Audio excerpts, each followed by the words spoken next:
मैं बोडोलैंड विश्वविद्यालय का कुलपति प्रोफेसर BL आहूजा हूँ। बोडोलैंड विश्वविद्यालय के लिए पिछले कुछ दिनों से मनगढ़ंत, मिथ्या और गलत समाचारों का प्रचार किया जा रहा था। तो मैं आज सभी मीडिया कर्मियों को यहाँ उपस्थित होने के लिए मैंने दरख्वास्त किया था और आप सभी यहाँ पधारे, बहुत बहुत धन्यवाद। एक्चुअली जो मेन चीज़ है वो क्या है, ये हमारे को समझना पड़ेगा कि ये जो बोडोलैंड विश्वविद्यालय के लिए इतनी गंदगी फैलाई जा रही है, जगह जगह असामाजिक तत्व कुछ भी छापने की कोशिश कर रहे हैं, इसका कारण क्या है? एक्चुअली लोगों का जो है कुछ तो नासमझी है, ना तो नियम पढ़ते हैं और ना इनको नियम से कोई लेना देना है। जस्ट सिंपल अपनी पॉपुलैरिटी बढ़ाने के लिए कुछ भी समाचार उछालने की कोशिश करते हैं। कुछ असामाजिक तत्व भी होते हैं जो कि गलत इंटरप्रिटेशन करते हैं। और वास्तव में हमें करना क्या है और समझना क्या है, वो मैं थोड़ा आज बताना चाहूँगा, ताकि जो भी इस प्रोग्राम को देख रहे हैं या समाचार को पढ़ रहे हैं उनको पता चले कि वास्तविकता क्या है और कैसे उछाला गया उसको। UGC ने 2009, 2016 और 2022 में रेगुलेशंस निकाली थी, जिसमें कि जो PhD डिग्री अवार्ड होती है पूरे इंडिया में सारी यूनिवर्सिटीज़ के लिए, उनका स्टैंडर्ड बना रहे उसके लिए रेगुलेशन निकाली थी। अब ये जो तीनों रेगुलेशंस हैं 2009, 2016, 2022, इनमें कई पॉइंटों को लेके कई बिंदुओं पर भिन्नता है और उस भिन्नता को अपने को समझना पड़ेगा कि क्या भिन्नता है। जैसे 2009 में है तो 2009 में किसी भी टीचर को जो कि गाइड है उसको 8 शोधार्थी गाइड करने के लिए परमिशन थी, जो बाद में 2016, 2022 में 8, 6 और 4 प्रोफेसर, एसोसिएट प्रोफेसर और असिस्टेंट प्रोफेसर के लिए हुई। अब हमारा जो PhD 2016 से पहले हुआ है, उसके जितने भी सुपरवाइजर्स थे उनको 8 तक हम दे सकते थे, लेकिन कुछ केसों में हमने जैसे 6 बच्चों को अलॉट किया एक पर्टिकुलर सुपरवाइज़र को। तो UGC ने वहाँ पे जो भी हमारे मित्र लोग थे, विद्वान लोग, उन्होंने शायद 2009 की रेगुलेशंस पे पूरा ध्यान नहीं दिया और 2016 की रेगुलेशन को यूज करते हुए उन्होंने एक ऑब्जेक्शन किया कि आपने 4 की जगह आपने 8 या 6 बच्चों को कैसे एडमिशन दे दिया। तो उनको क्लियर कर दिया, क्योंकि मैं पिछली विजिट में अभी गया था 26 को। तो जो भी कन्फ्यूजन था वो एक इंटरफेस मीटिंग थी जो कि आमने सामने बैठ के कन्फ्यूजन दूर करने के लिए थी। ऐसा कुछ नहीं है कि वाइस चांसलर को सम्मान किया और वाइस चांसलर को ये बनाया और बोडोलैंड यूनिवर्सिटी की सारी डिग्रियां अवैध घोषित कर दी। ये सारी की सारी मिथ्या है, दुष्प्रचार है, लोगों को गुमराह करने का है। विश्वविद्यालय जो बहुत ही आगे बढ़ रहा है उसको बदनाम करने की कोशिश है और मैं इसके कड़े शब्दों में विश्वविद्यालय परिवार की तरफ से निंदा करता हूँ। पॉइंट बताता हूँ मैं आपको।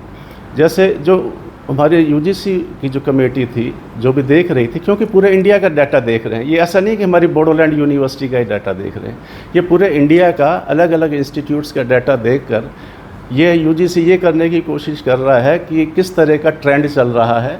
और आसाम से हम तो भाग्यशाली मानता हूँ कि बोडोलैंड यूनिवर्सिटी को उन्होंने चूज़ किया, कम से कम वो हमारा नाम तो है UGC में कि हाँ ये विश्वविद्यालय अच्छी PhD करा रहा है। तो उसमें अगर कोई खामी है तो अगर वो हमारे को बताते हैं या उनको गलत समझ है तो हमारे से पूछने के लिए तो इंटरफेस मीटिंग करते हैं। इंटरफेस मीटिंग कोई सम्मान नहीं होती है, किसी का कोई वो नहीं होता है कि साहब वाइस चांसलर किसी कोर्ट में या वैसे सम्मान में गया है। एक इंटरफेस मीटिंग में वाइस चांसलर गया और उसको कह दिया कि साहब यूनिवर्सिटी ने उसको तलब किया है, वहाँ के वाइस चांसलर कुछ दुष्प्रभाव था। अब जो दूसरी पॉइंट पे मैं आ रहा हूँ, जैसे अपना SC ST कैटेगरी में और OBC कैटेगरी में 5% मार्क्स की छूट मिलती है। तो अगर किसी के 52% मार्क्स हैं PG में तो 55% मिनिमम चाहिए। अगर उसके 52 हैं तो उसको अगर SC ST OBC कैटेगरी का है तो 5% की छूट मिलती है। हमारा क्षेत्र जो है बोडोलैंड में अपनी ST बाहुल्य क्षेत्र है, तो वो उनके दिमाग में नहीं था, तो उनको पढ़वा दिया गया है। UGC रेगुलेशंस उनको पढ़वाई गई हैं और जो कमेटी मेंबर्स थे जिनको किस तरह से भी उनसे चूक गया एक्चुअली वो हर आदमी से भूल होती है, ऐसा नहीं है कि हमारे से भी भूल नहीं हो। तो यूजीसी में जो भी कमेटी मेंबर्स की भूल थी उनको बता दिया गया है कि देखिए SC/ST को 5% का रिलैक्सेशन मिलता है। तो ये जो उनका ऑब्जर्वेशन था वो भी उन्होंने मान लिया कि हम गलत थे। तीसरा उसमें जो है ये है कि जो RSC रिसर्च एडवाइजरी कमेटी आपने नहीं बनाई। 2016 से पहले रिसर्च एडवाइजरी कमेटी का कंसेप्ट नहीं था। विश्वविद्यालयों पर डिपेंड करता था कि वो अपने हिसाब से प्री PhD सबमिशन या PhD एग्जामिनेशन कैसे कराते हैं। यानी जब कोई भी कैंडिडेट थीसिस सबमिट करने को होता है, एक बार डिपार्टमेंट के लोग बैठकर उसकी थीसिस को खोल के उसके प्रेजेंटेशन को देखकर ये तय करते हैं कि उसने जो भी हमारे को सबमिट करने वाला है हमारा बच्चा विश्वविद्यालय में, क्या वो उस लेवल का है कि उसको डिग्री अवार्ड कर सके। तो वो उसको कहते हैं रिसर्च एडवाइजरी कमेटी। तो 2009 से पहले ये रिसर्च एडवाइजरी कमेटी का पर्टिकुलर नोमेनक्लेचर नहीं था। तो हमारे जो डिपार्टमेंटल रिसर्च कमेटी है, जिसको हम DRC कहते हैं, ये सारा का सारा वहाँ होता है। अलग अलग यूनिवर्सिटीज़ में मैंने पहले भी मेरे पिछले भी इंटरव्यू में बताया था कि कहीं ये PG रिसर्च बोर्ड कहलाता है, कहीं PG बोर्ड कहलाता है, कहीं डिपार्टमेंटल रिसर्च कमेटी कहलाता है। RSC वर्ड था ही नहीं 2009 से पहले।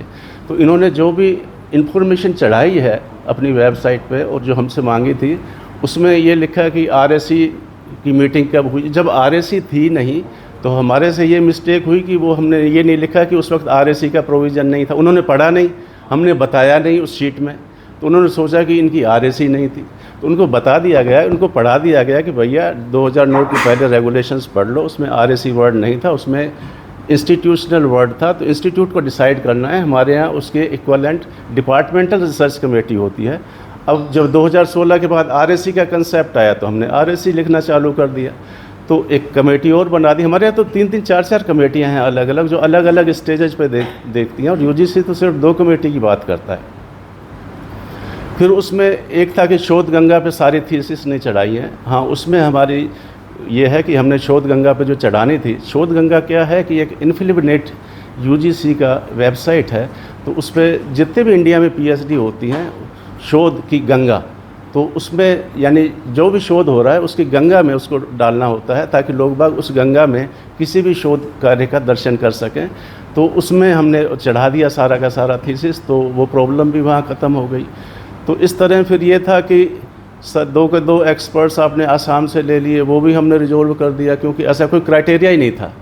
अब 2016 के रेगुलेशंस, आप सारे के सारे पढ़े लिखे लोग हैं, 2016 की रेगुलेशन देखें, 2022 की 22 की रेगुलेशन देखें, उसमें ऐसा कोई प्रोविज़न नहीं है। कुछ भाषाएं हमारी ऐसी हैं जो मेरे पास 3 एक्सपर्ट्स भी नहीं हैं। जैसे बोडो लैंग्वेज है, मेरे पास पूरे इंडिया में 3 एक्सपर्ट्स हैं बस, और 3 एक्सपर्ट्स भी बेचारे थीसिस को देख कर इतना परेशान हो जाते हैं कि हर बार बोडोलैंड की थीसिस हमारे पास आ जाती है।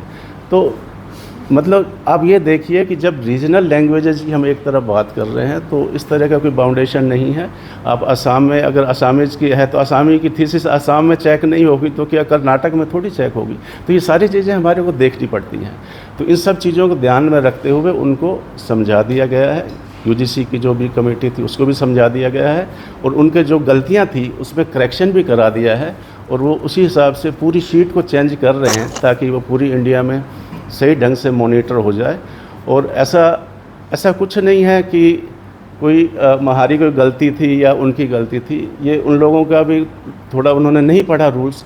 अब जैसे हमारे पत्रकार भाई हैं, किसी भी पत्रकार भाई ने कोई रूल नहीं पढ़ा। एक बार अगर किसी ने मिस इन्फॉर्मेशन दे दी, उस मिस इन्फॉर्मेशन को बढ़ा के एक झूठ को 1000 बार दिखाकर उसको सच करने की कोशिश किया, जो कि एक अक्षम्य अपराध है। ये ऐसा अपराध है जिसको माफ़ नहीं किया जा सकता। आप सोच नहीं सकते, पत्रकार लोग आप सब बैठे हैं यहाँ पर, आप सोचिए कि किसी यूनिवर्सिटी का इस तरह से एकेडमिक को ख़त्म करना, किसी स्टूडेंट के एकेडमिक करियर को मर्डर करना, ये एक फिज़िकल मर्डर से भी ज़्यादा हीनियस होता है। हमें कोई राइट नहीं है कि किसी इंस्टीट्यूट को इस तरह से उछालकर और कुछ भी कहना चालू कर दें। तो मेरी आप सभी लोगों से जो इस तरह की अफवाहें फैला रहे हैं, उनसे विनती है, उनसे प्रार्थना है, उनसे हाथ जोड़ के गुजारिश है, और उनको चेतावनी भी है ऐसा नहीं है कि विश्वविद्यालय उनके खिलाफ डिफेमेशन केस और दूसरा पुलिस केस नहीं कर सकता है, लेकिन मैं चाहता हूं कि इस रीजन में शांति बनी रहे। हमारे बोडोलैंड बहुत ही शांति प्रिय क्षेत्र है और हम शांति प्रिय लोग हैं, शांति से अपना काम कर रहे हैं, शांति से अपनी डायरेक्शन में बढ़ रहे हैं। अगर हम अपनी डायरेक्शन में बढ़ रहे हैं और हमारे से ईर्ष्या किस बात की, हमारे से कंपटीशन करो ना। आज मेरे बोडोलैंड यूनिवर्सिटी के आप रिसर्च अचीवमेंट्स देखिए और दूसरी यूनिवर्सिटीज़ का देखिए, उनका गर्दन नीचे हो जाएगा।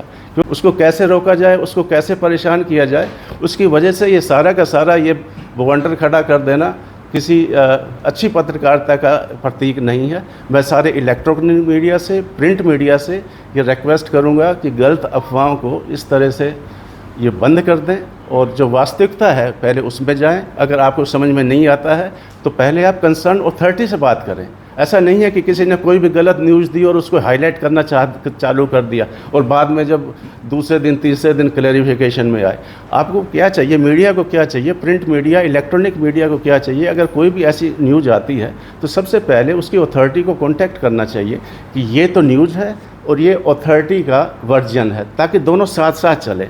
एक बार अगर आपने गलत न्यूज़ दिखा दिया और वो गलत न्यूज़ तो फैलता जाएगा और जो सही न्यूज़ है, जो बाद में क्लैरिफिकेशन आता है, उसका फैलाव नहीं है ज़्यादा।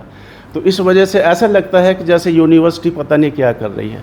तो मैं सभी पत्रकार महोदय से, मीडिया कर्मियों से और सभी शिक्षकों से, ऐसा नहीं, हमारे शिक्षक भी कुछ ऐसे हैं जो कि सैडिस्टिक प्लेजर के लिए, कईयों को मज़ा आता है, जो काम नहीं कर रहे हैं, जो नहीं करना चाहते हैं।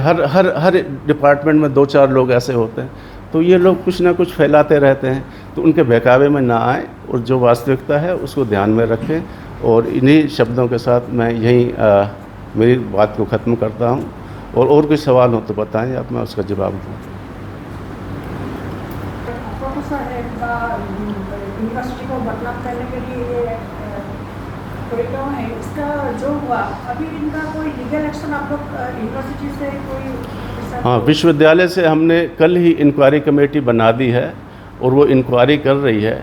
एक्चुअली आजकल जो फेसबुक और इसमें जो है दूसरे मीडिया हैं, इनमें पकड़ने में साइबर क्राइम की मदद लेनी पड़ती है। तो साइबर क्राइम भी हमारी कमेटी के सदस्य हैं, वहाँ से भी हमने एसपी साहब को रिक्वेस्ट किया है कि एक हमारे को आदमी दिया जाए साइबर क्राइम का, ताकि हम इंक्वायरी कर सकें और जो भी होगा उसके खिलाफ़ हम पूरी कार्रवाई करेंगे। और ये इस केस को यहीं हम छोड़ेंगे नहीं एक्चुअली, कि ये ऐसा थोड़ा है किसी को कुछ भी कह दो और बदनाम कर दो, ये नहीं चलेगा एक्चुअली विश्वविद्यालय में। कोई आईनी व्यवस्था लेने, कोई कानूनी व्यवस्था?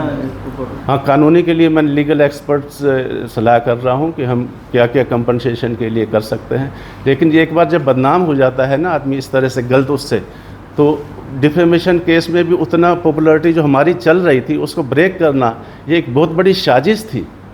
और ऐसे जो साजिश करता लोग हैं उनसे मीडिया को भी सावधान रहना चाहिए और उल्टा उनको जवाब देना चाहिए कि आप इस तरह की साजिशें मत करो। मेरी रिक्वेस्ट है आप सभी से। सर, साइंस का तक कौन है आप लोग, मैंने यूनिवर्सिटी को बदनाम करना चाहते हैं, मैंने आप लोग की नज़र में कौन हो सकता है? इन्फॉर्मेशन मतलब देखिए, जब तक कैसे लीक होता है? देखिए, इन्फॉर्मेशन लीक इससे हुआ कि जो इन्फॉर्मेशन आई थी वो मेरे पास आई, ठीक है, कि आपका जो आपने डाटा शीट डाली थी उसमें ये हमें कमियां मिली, तो इसका जो है हमें वापस इसका जवाब दे दीजिएगा। उसी की जो एक कॉपी है, 2 लोगों की आई थी, एक मुझे आई थी और एक हमारे जो भूतपूर्व रजिस्ट्रार हैं उनको भी कॉपी गई। तो अब वो उसके बाद वीसी अपने पास तो कोई कागज़ रखता नहीं है, वीसी आगे एकेडमिक रजिस्ट्रार को भेजता है, एकेडमिक रजिस्ट्रार का फिर आगे सेक्शन होता है, फिर क्लरिकल स्टाफ होता है। तो आजकल सभी के हाथ में कैमरा है, क्योंकि मोबाइल फ़ोन में कोई भी फ़ोटो क्लिक करके कोई भी भेज सकता है। तो आज के टाइम में कोई ऐसा, और इसमें कुछ छुपाने वाला था भी नहीं, ऐसा कुछ नहीं था कि डॉक्यूमेंट कोई इसमें कोई एटम बम का फॉर्मूला लिखा हो, इसमें छुपाने वाला कुछ भी नहीं था। अगर किसी ने पढ़ लिया तो पढ़ो ना, अगर इसको पढ़ा है तो उसके बाद इसके नियम भी पढ़ लो थोड़ा सा, तो कष्ट करो ना। वो कष्ट नहीं किया और उछाल दिया बिना बात की, जो है ना।